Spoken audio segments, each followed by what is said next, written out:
Olá pessoal, que a graça de Cristo esteja com vocês. Esse aqui é mais um vídeo sobre a história da igreja e aqui vamos falar de um grupo muito importante que impactou muito na história da igreja, mas é pouco conhecido, a não ser por aqueles que estudam com profundidade a história da igreja, que são os anabatistas. Eles foram perseguidos tanto por reformadores, né? Alguns reformadores, alguns grupos de reformadores, como também por católicos, né? E vou contar aqui basicamente um resumo sobre a história deles, a origem deles e como eles pensam e se organizavam, né? Então você vai conhecer a história deles, as suas posições teológicas e os conflitos com os reformadores e também com os católicos, apesar de que eu vou abordar só a questão com os reformadores, porque com os católicos eles também entraram em conflito e sofreram, né? Então, para me ajudar, deixa o like no vídeo, deixa a inscrição no canal se você não é inscrito, compartilhe esse vídeo para alcançar mais pessoas e bora para mais esse vídeo.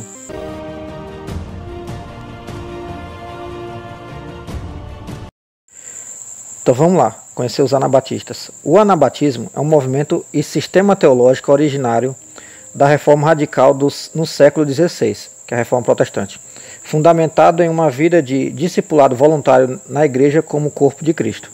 Levando os princípios reformadores de retorno obediente às Escrituras, os anabatistas apareceram em vários lugares entre os anos 1520 e 1560. Depois de malfadadas experiências políticas, guerras e perseguições, floresceram as vertentes pacifistas como os menonitas, que inclusive é uma igreja, né, na Holanda, os ruteritas na Áustria e os Schirkenfelders, na Europa Central. Mais tarde, houve outros desdobramentos, como os Amish, que é um grupo também que existe até o dia de hoje, os Colediantes, os Dunkers, os Irmãos Menonitas, dentre outros, são vários grupos. Em comum com os batistas, os anabatistas observam o batismo consciente do crente em idade adulta, e não como criança, como é feito entre os católicos e algumas igrejas reformadas protestantes. Mas diferem em nuances teológicas. Enquanto os batistas emergiram de um ambiente puritano em uma matriz anglicana, os anabatistas retiveram as influências zwinglianas e esramianas. Zwinglianas, que no caso é Zwinglio, e esramianas é Erasmo. Perseguidos, os anabatistas encontraram refúgios em áreas fronteiriças, quer na Rússia, quer nas Américas. Aqui agora, pessoal, vou fazer menção de alguns relatos de perseguições que os anabatistas sofreram, né? Antes é necessário destacar que em 1525 ocorreu a Guerra Camponesa e depois, em 1534, a rebelião de Münster. Ambos distúrbios sociais foram injustamente colocados na conta dos anabatistas. Os participantes da Guerra Camponesa, que foram liderados por Thomas Müntzer, um protestante de origem luterana, que se aliou com a causa dos taboritas, partido que veio dos hussitas, que se originaram no pré-reformador John Huss. Pretendiam estabelecer um reino de Deus forçado, né? Na terra, eliminando os adversários e utilizando métodos violentos, se baseando no Velho Testamento. Como alguns anabatistas se juntaram ao movimento, seus adversários começaram a colocar todos os anabatistas na mesma cesta a fim de justificar perseguições e assassinatos. Então, alguns dentro dos anabatistas começaram a se ligar a esse movimento, mas não eram todos os anabatistas que pensavam assim. Então, essas pessoas não respondiam por todos os anabatistas, né? Então, é aquela história, por causa de um, todo mundo fica queimado. O próprio Thomas Müntzer nunca colocou qualquer importância na questão do batismo em si, quando ele era feito ou quem o fazia. Doutrinas basilares inerentes a todos os anabatistas. Cabe ressaltar que Müntzer era um luterano e não um anabatista. Aconteceu o mesmo com o caso da rebelião de Münster, onde, além de um reino teocrático violento, foram impostas as forças práticas totalmente contrárias ao cristianismo, como poligamia, ou seja, casar com mais de uma pessoa, né? Com mais de uma esposa no caso, abolição da propriedade privada e outras coisas. Pelos líderes da revolta, os anabatistas que se recusaram a obedecer foram executados, porque eles não concordavam com isso, né? Então já estava tendo briga até entre eles.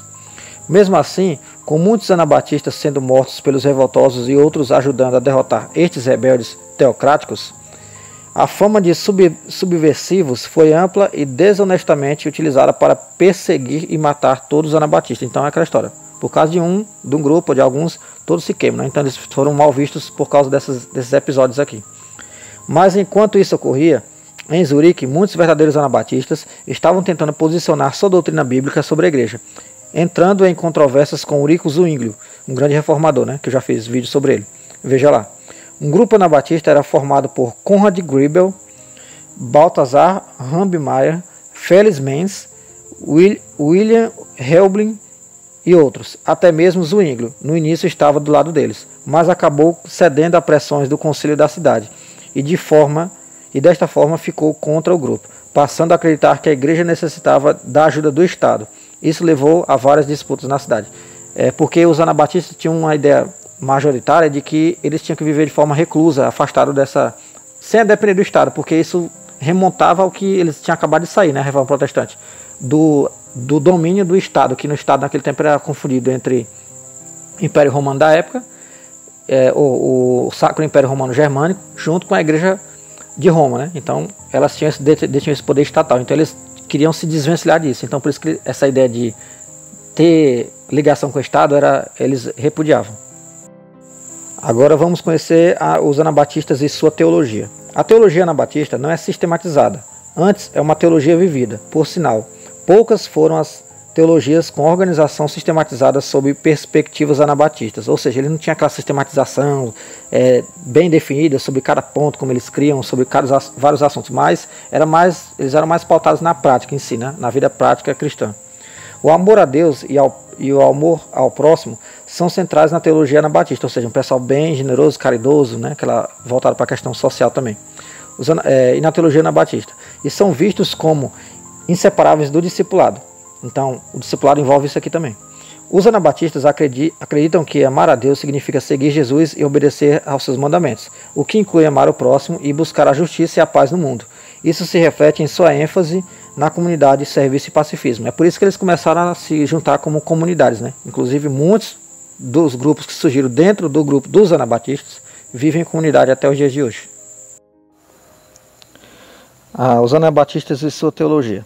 A teologia anabatista define o pecado como uma violação da vontade de Deus, levando a uma quebra do relacionamento entre humanos e Deus, e entre a própria humanidade. Os anabatistas enfatizam a necessidade de arrependimento pessoal, afastamento do pecado e restauração de relacionamentos por meio do perdão e da reconciliação. Princípios cristãos mesmo, né? A soteriologia anabatista senta-se na ideia do discipulado, que envolve seguir Jesus Cristo como um modo de vida. Para os anabatistas, a salvação não é simplesmente um evento único que ocorre no momento da conversão, mas um processo de transformação ao longo da vida, à medida que as pessoas se tornam mais semelhantes a Cristo. A obra redentora de Cristo foi um ato de graça que permite a reconciliação da humanidade com Deus e entre a própria humanidade. Por isso, seus ensinos, tanto quanto a sua morte, são importantes para a salvação. A salvação para os anabatistas não é apenas uma experiência individual, mas também envolve a transformação da sociedade. Os anabatistas enfatizam a importância de viver a fé de maneira prática, incluindo o compromisso com a pacificação, a justiça social e o atendimento às necessidades dos outros. Por isso que eles preferem viver em comunidade, porque conseguem fazer tudo isso aqui. Para os anabatistas, a justificação é resultado da fé e obediência, ao invés de uma justiça imputada.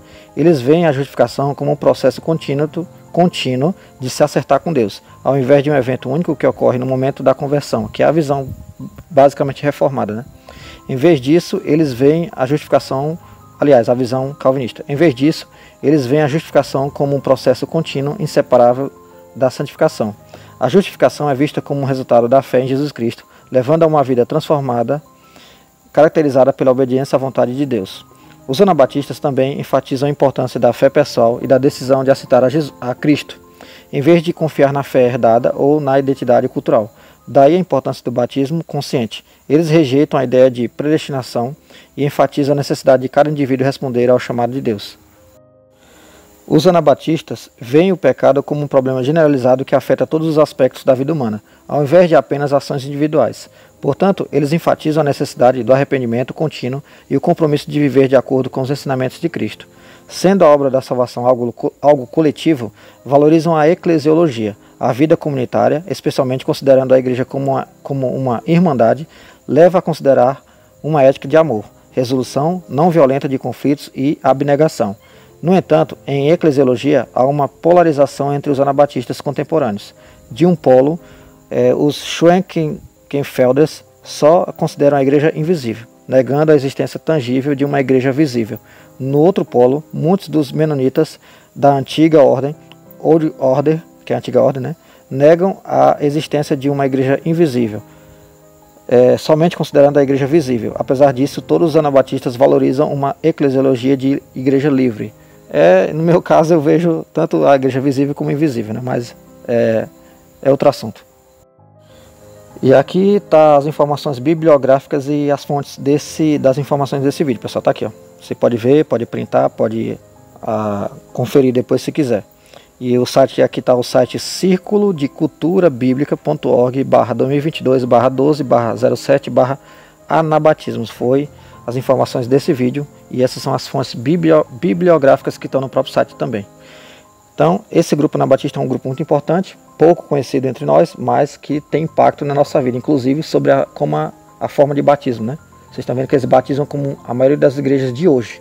Então esse entendimento vem de lá, dos anabatistas, principalmente. Então espero que você tenha gostado do vídeo, deixa o like no vídeo, deixa a inscrição no canal se você não for inscrito, compartilhe esse vídeo para alcançar mais pessoas, deixa um comentário também para eu saber o que você achou e não se esqueça, somos um em Cristo e fica com Deus.